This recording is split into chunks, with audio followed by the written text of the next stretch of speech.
Today on our show, I'm going to do my top 10 of 2016. 10 of them in a row. The movies that I felt like were the best of 2016. Get ready for controversy. No. My favorite 10 movies of 2016 today on Fat Man on Batman.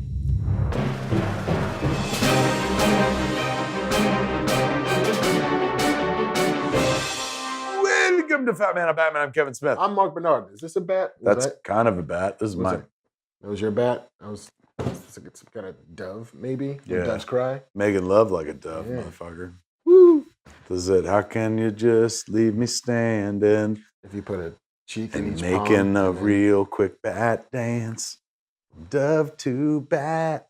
To the artist.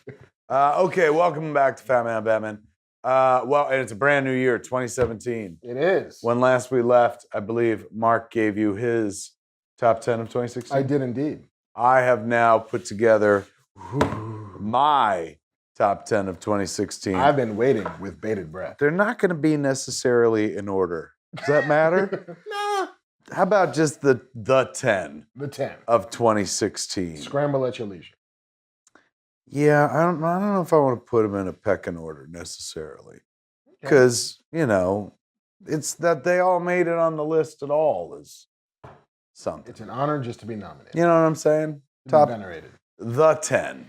Top 10. Nice. But not in descending or ascending order. In no particular order. Okay. It's like the winner's circle. If you're going to fit in the circle, then you're a winner. Read nothing into this in the order I read them because it's just haphazard. It's really probably how they came out. That's how this list is separated. Ooh. Thank you. Well done. We found it. We found it.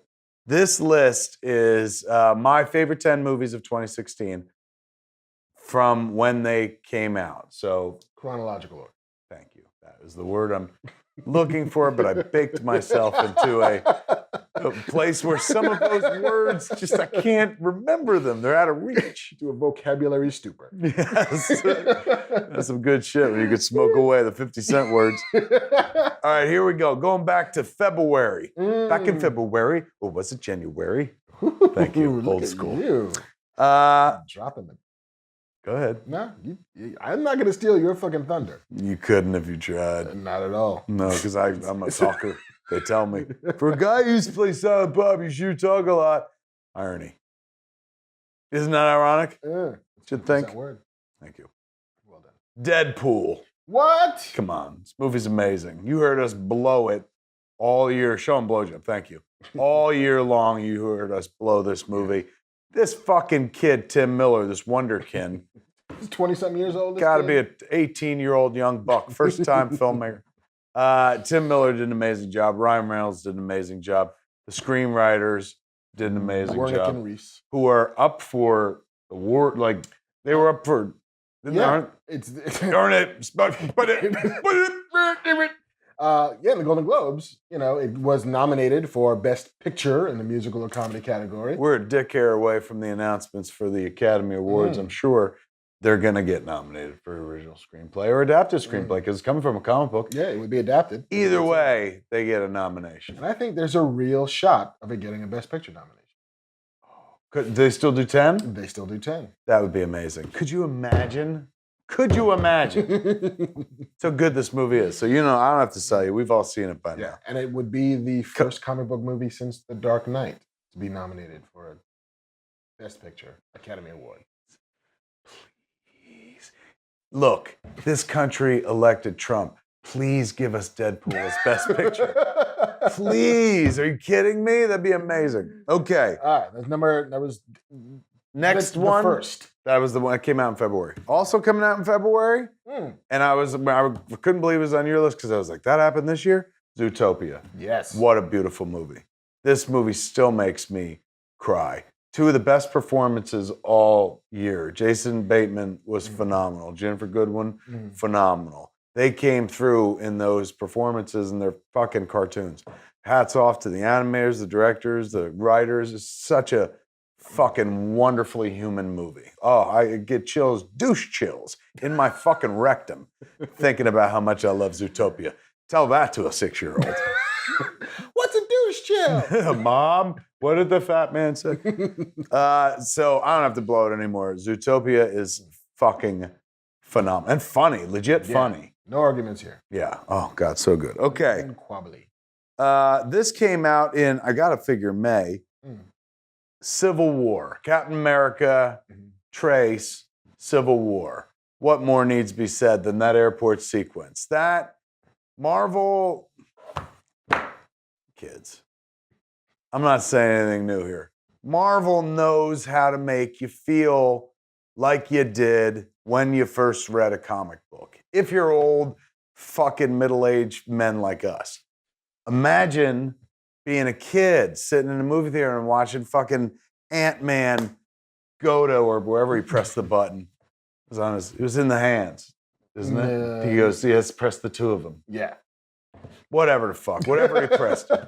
Watching Ant-Man become Giant Man.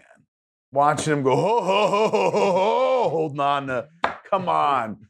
All of that was fantastic. And it didn't even get to the fucking non-explosive ending. No. Because, I mean, again, if you're 6 years old, you're a little confused by it, but you know that it means something. You know that these two guys fucking love each other, and they're punching each other in the face, and you care why. And they built it on the very strong spine of an entire Marvel universe that they'd put together since then. Zemo was your fucking villain. Next time, maybe he'll put the pink stocking face on, but still. Yeah, because he ain't dead yet. Oh, all of it fucking fantastic, man. So Robert Downey Jr., like the star of a Captain America movie. Chris Evans, that's his name, right? Holding his own against Robert Downey Jr., which is fucking tough. Like, they've turned Captain America into a grade A character. He was always like, you know, hey, it's Captain America, but who read it? You would read Captain America now, man. Chase that back to Ed Brubaker, probably. Yep. Am I right? Absolutely. But oh my God, in the movies, they've turned him into their Superman Marvel. He's like, you don't just tolerate him anymore. Like, yeah, well, he better be there as Captain America. Now you're like, I look forward to the next Captain America movie. Turns out the next Captain America movie was almost an Avengers movie. It basically was. Yeah. Oh. Avengers 2.5. It was, Marvel just keeps giving it to us, and I take all my money. They could charge you triple. If they charged for the quality of a movie, they could charge me $400 and I wouldn't bitch pay that movie. But $10, 10 bones, 10 simoleons. Next up, I don't know if it came out. I know this came out, and I think it came out in May. Nobody else seemed to dig this movie as much as I did. The Nice Guys. Did you? You were on board? Shane Black movie with Ryan Gosling and Russell Crowe. So fucking good. You got to remember, this is a guy that not only made Iron Man 3 and way back in the day created Lethal Weapon. He was the writer of Lethal Weapon and Last Boy Scout and fucking Long Kiss Goodnight and the list goes on. Kiss, kiss, bang, bang. There's only 4 words I got to sell you on Nice Guys. Kiss, kiss, bang, bang. Almost takes place in the same universe. 70s period piece. Makes me so happy. Ryan Gosling is hysterical in the fucking movie. Legit funny. That counts for something in my world. There's funny, like, oh, that's funny. And then there's legit funny where, like, you rewind something and laugh out loud. And that's me, somebody who, like, thinks he's funny for a living and shit.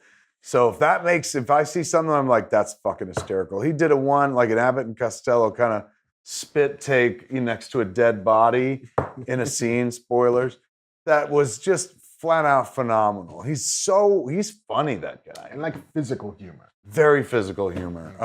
It's a good fucking flick, man. I enjoyed the fuck out of it. I've watched it at least 5 times. Wow. It's a good flick. Shane Black, man. You can't go fucking wrong. He's a goddamn genius. Iron Man 3 was kind of like kiss, kiss, clang, clang to some effect. So I loved The Nice Guys. Check out The Nice Guys if you haven't yet. Ryan Gosling is fucking phenomenal in it. As phenomenal as everybody's like, he's phenomenal in La La Land, and he is. Let's be honest.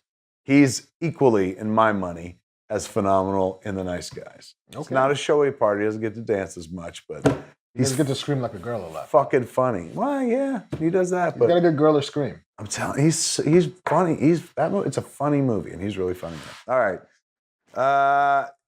Infiltrator. Anybody see this movie? No. Tell me about The Infiltrator. With Bryan Cranston. I remember it exists now. Good flick. It's a good fucking exactly flick. what their PR wants to hear. It's a really enjoyable flick. I saw it months ago, and it's certainly not getting any Oscar buzz. But of all the movies, I looked back over all the movies that I saw this year in 2016 that passed. Infiltrator popped on my list. It's nothing that'll make you. Yes. Yes? Yes. Did I get that right? Yeah, you did. I had to sit there, and it's been a few months, but I had to sit there, and you're absolutely right. Good flick about a guy who's an undercover agent who has to, goes and becomes an infiltrator and stuff. And, Bryan Cranston, can't go wrong. Watch him do anything. You know what I'm saying? And so I enjoyed it. I put it on my list. I forget who directed it. Bryan Cranston's never been bad in anything. You're absolutely The right. movies. Even in Breaking Bad, which had the word bad in it. No. Yes. He was good in it. Breaking Bad was freaking good. It was. It's just I was shaking my head because it's a corny line. That's why I don't work for the LA Times, like one of us. Infiltrator. Okay. Next up, Doctor Strange. Doc Strange. Doctor Strange, a wonderful movie. Scott Derrickson, who I had on Spoovie Makers a long time ago. Lovely fucking dude, man.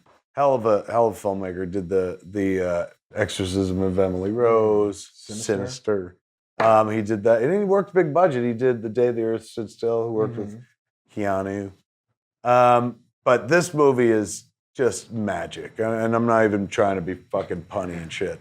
But I was. It's just dynamite, and it continues Marvel's fucking killer streak. Where you're like, they can't even fuck up Doctor Strange. It's crazy, man. They added shit to this movie. As a Marvel purist, I should be like, sling ring, sling this.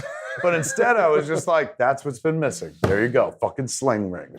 If it falls off, you gotta put it back on. Explain away the magic. Whatever, fuck. Like, I was so on board. The cape dazzled me. Like, to fuck his relationship with the cape being sentient and stuff. The eye, just hearing... Fuck it all, dude. Hearing Dormammu pronounced, I'd always said Dormammu. Hearing it pronounced officially, that comes from the Marvel powers that be, Dormammu. And having Dormammu be a fucking legit part of the movie and not just like the threat of Dormammu is coming. And they showed him and he kind of looked like Dormammu. Like Ripley faces and everything. All of it was fantastic. I think that movie wins an Oscar. I honestly do. For what? Special effects. What's it up against? Maybe. There's some cool shit in it. It'll be up against the other Marvel movies. It's kind of like there was a lot of Inception light. But yeah. Totally worked. It wasn't like, this is boring. It was like, oh, fuck. No, but that last sequence where they're spooling time backwards as they're putting Hong Kong back together again. Oh, where it's like, Dormammu. Yeah, well, not even that one. It's you're still in the Hong Kong street, but instead of everything falling apart, everything is coming back together again. Right. And then they're still fighting and running and all of that shit. Which apparently make me want to see that movie again. Yeah. Which apparently what? That apparently is how Derrickson got the job. It was like the finale of this movie will be putting the Earth back together again as opposed to destroying it. That was his pitch? I think that was his pitch. This is why I don't work the big leagues. I don't ever have anything as poetic as that. Are you kidding me? Like, I was ready to finance that movie, and I'd seen it already. And I don't even own it, and I was ready to finance it. I will give you $600. Good pitch. Well done, Scott. So that movie's on my list, man. One of the best movies of 2016. And if everybody's like, come on, you're fucking sucking Marvel's dick. Go fuck yourself. I like this. This movie is this is my list. It's not like, I'm not saying if you don't abide by this, you're fucking dumb. This is the shit I liked. And also, let's be clear. Shit's subjective. What have we gotten out of sucking Marvel's dick? Yeah, nothing. Just fucking, they're like, move on. They don't even fucking let it go in your mouth. They're like, we're holding that for someone that's worthy. You're not worthy. Somebody prettier. Yeah, way prettier than you. But yeah, like, you're sucking Marvel's dick. Yeah, well, I'm not getting anything out of it. Look, dude, I suck the dick of anybody that fucking does something that makes me happy, man. It's that simple. Doing it out of love.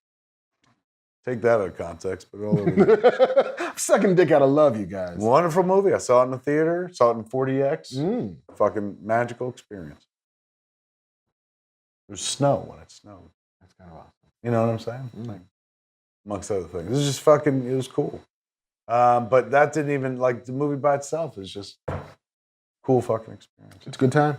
I loved it. Magic. It's magic. Next up for me is Arrival. Ooh.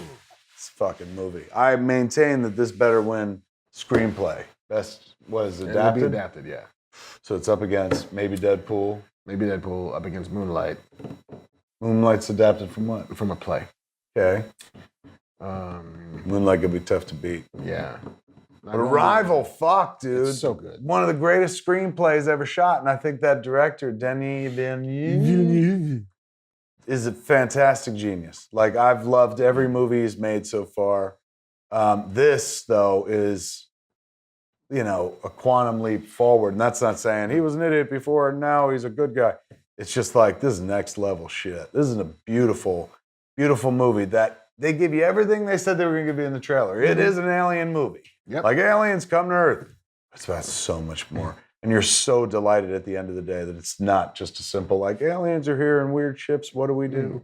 It's a movie that when I was finished watching, I had to go back and start watching it again right from the top because I'm like, that's incredible. Yeah, it's a magic trick. Oh, an utter magic trick. Beautiful magic trick. Yeah, and like you can see all the pieces moving. As Doug Henry Especially when you watch it a second time. You can see all the pieces moving, you can see all the things they're doing, but it's done so fucking well. Sad, too. There's some one of the saddest endings in a movie this year, but not the saddest, but one of the saddest endings. Very memorable, haunting little movie, beautiful little movie about the importance of communication, essentially.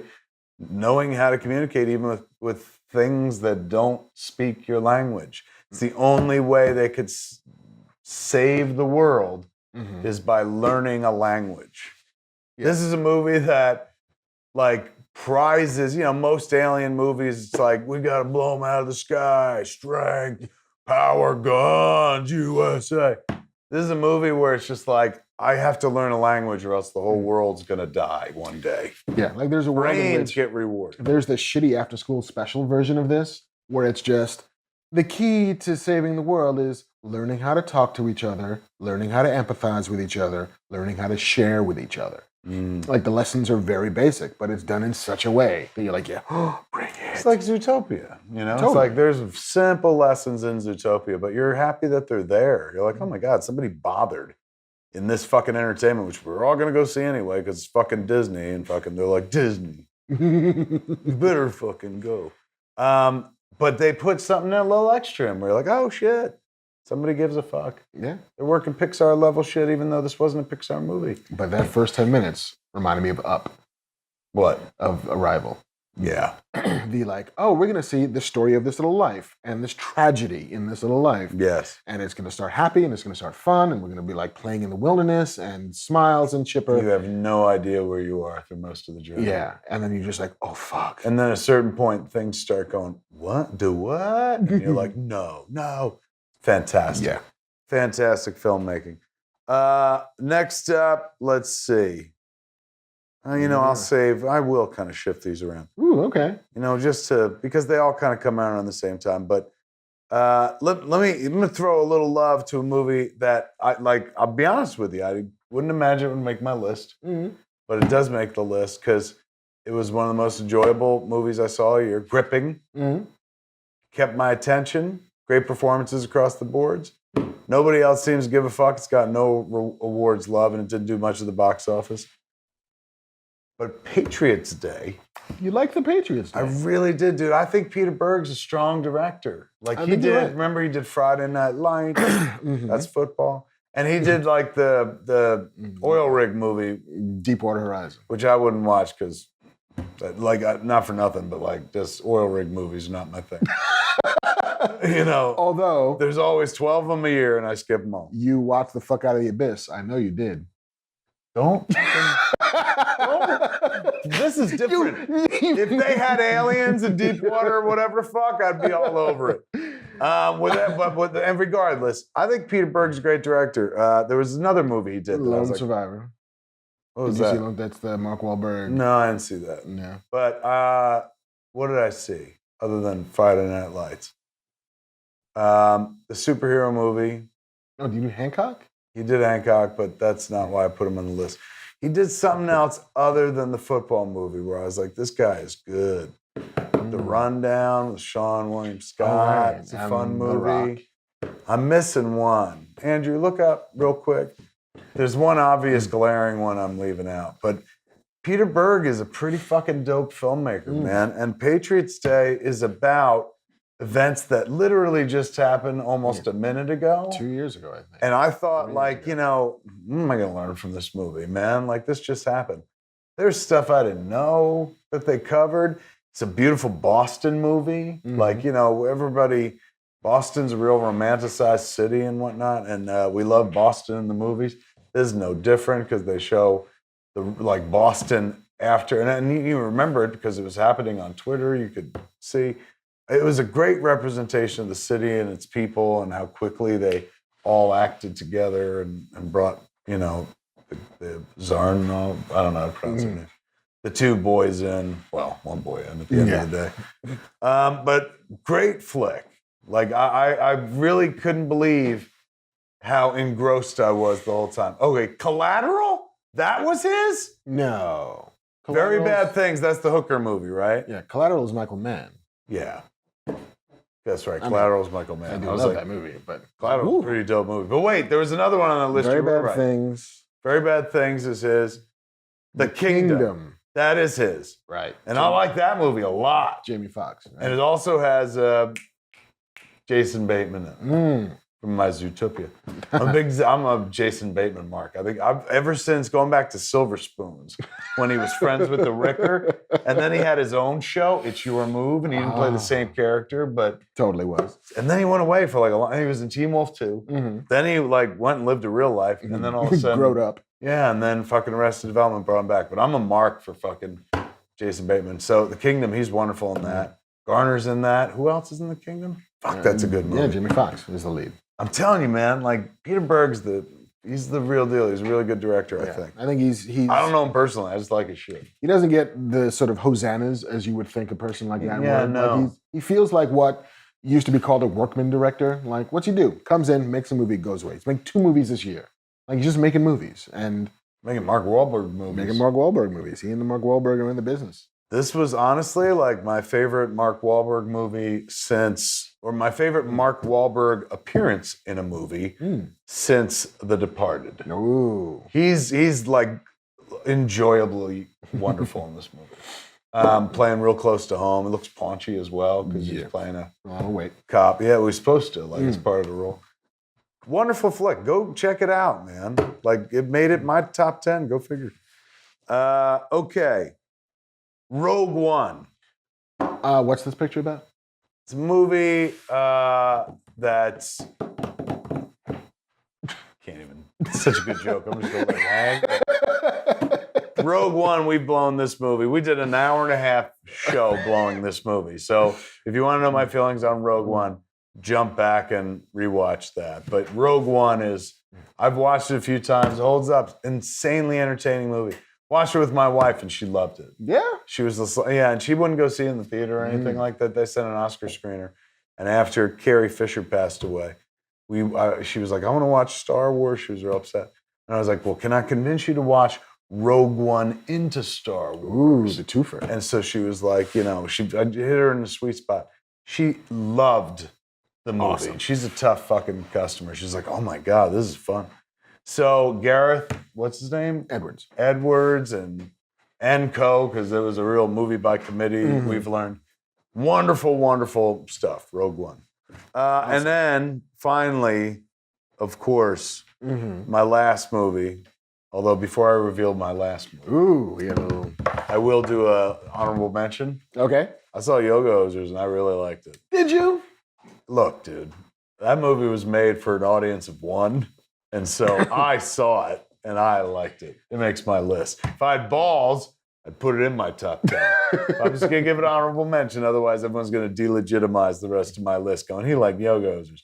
But I did. I really liked Yoga Hosers. I know nobody else did, but I fucking liked it. I will say, I had one of my favorite times movie going this year, watching Yoga Hosers in Indianapolis, sitting next to Harley, who was cringing because of... At Indy PopCon? At Indy PopCon. He's like, I hate when my dad starts telling jokes. Oh, shit, he's gonna talk about my mom. All right, that was my honorable mention. All right. Now, and this doesn't make it my number one, but just it's the last one. But it is.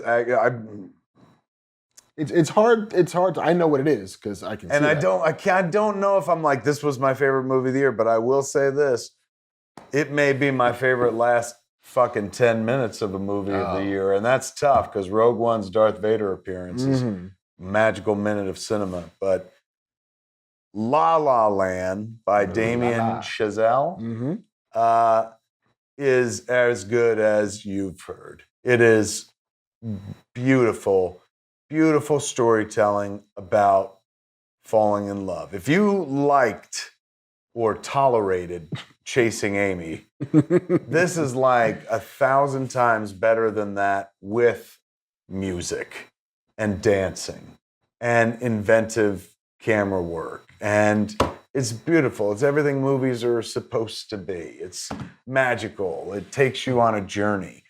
And it has, if you don't bawl, or at least roll a fucking tear, but I was just like, it was like wailing.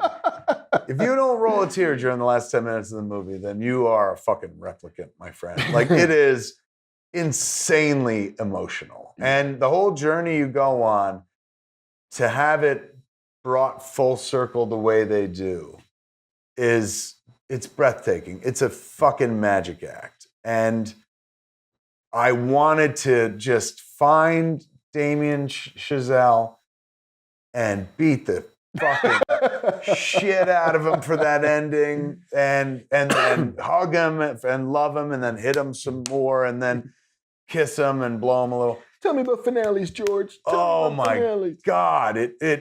I don't think I've been that mad or emotionally invested in a movie in a long time. Where I was wrecked for the rest of the night and just like mad and like no, but true love and oh my God, the path's not taken. I'm telling you, man. Like, you know what it was? It was like payback for all those people. Like, what happens to Holden and Alyssa at the end of Chasing Amy? Did they ever get back together? And I'm like, well, if you're a romantic, yes, but if you're a realist, no. This movie, like, gets to have its cake and eat it too. It really does. But I wanted them to take it one more step and let them have the cake again and give us the happy. Oh my God, this movie is stunning. But I think you get why you don't get the happy ending. I know, but it blows. Like, it blows. Like, cover your ears if you haven't seen the movie. Just give me 10 seconds of spoilers. All right. Ready? Starting, count them down. 10. Not She shouldn't 8. have been. She shouldn't. Come on, that other dude. How do you marry another dude after Ryan Gosling? Because he shades. You marry shades from that thing you do. You marry young Tom Hanks? You absolutely marry Spartacus because it's not fair. I'm not taking anything away from the guy who was the American Werewolf in Paris. Lovely fucking dude, but come on. Well, here's the thing. Come the fuck on, because in this film, Ryan Gosling. Look, dude, I'll break off. I'm gonna break out of the movies and say, there are days where it must suck to be everybody who's not Eva Mendes. Like, because Ryan Gosling dated a lot of, right? Like Rachel McAdams. Yeah. To not be with Ryan Gosling after you've been with Ryan Gosling, I would imagine would be like, why live anymore? And again, I hope we said spoilers, and we didn't spoil nothing. Not too much. But you're getting the idea. You're figuring it out. But yeah, I felt coming out of that movie that, like, I get why she was with Ryan Gosling, because he does give you something as a boyfriend, I'm assuming. Or at least Sebastian in this film gives you something as a boyfriend. He's wonderful. He's funny. He's fucking everything you want in a guy. Except he makes the wrong choices. Like, he chooses poorly. Well, look, let's be honest. The asshole move was a photo shoot over her one night show. Oh, we could do this for hours. La La Land is everything you've heard and more. You won't be disappointed. Don't worry. Sometimes people are like, I've heard too much, man. It's probably going to suck. No, it's worth it. It's worth the fucking journey. Like they don't, sounds like, I'm going to sound like an old fucking man, but they don't make them like this anymore. I remember watching the opening sequence, which you've seen a little bit of in the trailers, but it's set on this overpass in Los Angeles, stuck in traffic, and it just breaks into this fucking glorious, triumphant musical scene. And I rolled a tear at the beginning. We haven't even seen a character that we give a shit about yet. But it was just, it's been a long time since I've seen a film so confident. So like, we're doing this now. Yeah. And you are going to love it for what it is, and you are going to swing with it, and you're going to roll with it because everybody is so passionate about what they're doing. And you just feel the controls. Like, here's a story I'm going to tell you. It involves singing and dancing and primary colors and a fucking giant goddamn drums in the back of a moving truck and flipping and bicycles and skateboards and amazing. I forgot there was all that. Yeah. I just think of the last 10 minutes. It's got a good last 10 minutes. They gave us 3 movies at the end. Yeah. I didn't like one of them. I'll live with it because that's the filmmaker's vision. But, in the Clue pick your own ending version of this movie, there were 2 that I was very happy with, and they could have lived concurrently. Or maybe it happened like this. Anyway, beautiful filmmaking. Any movie something that unreal doesn't exist, can grab your heart and make you invested in people that are not fucking from real life and shit. That's the Lord's work right there. There it is. That's my top 10. That's his top 10. We're going to get the fuck out of here, man. Go see all those movies when you can, or check them out. You can see some of them right now on home video and iTunes. Go stream them over your face, neck, and chest. The first half of that list is absolutely available. Lots of that shit's available. What are you waiting for? What are you waiting for? The real surprise, though, is I'm telling you, Nice Guys. Nobody's got that on their list. That's the one. That's the one. Anyway, we're done here. For Fat Man, I'm Batman. I'm Kevin Smith. I'm Marc Bernardin. Come watch another episode at some point. Or go back and watch an old episode. Whatever the fuck. Go watch my top 10, then watch his top 10, and then like cut them together. Fucking do that, you remix it. There you go. Oh my God. Fucking put it to a beat that you can dance to. Wiki, wiki. Same fat time, same fat channel. Smodcast.com or youtube.com/Kevin Smith.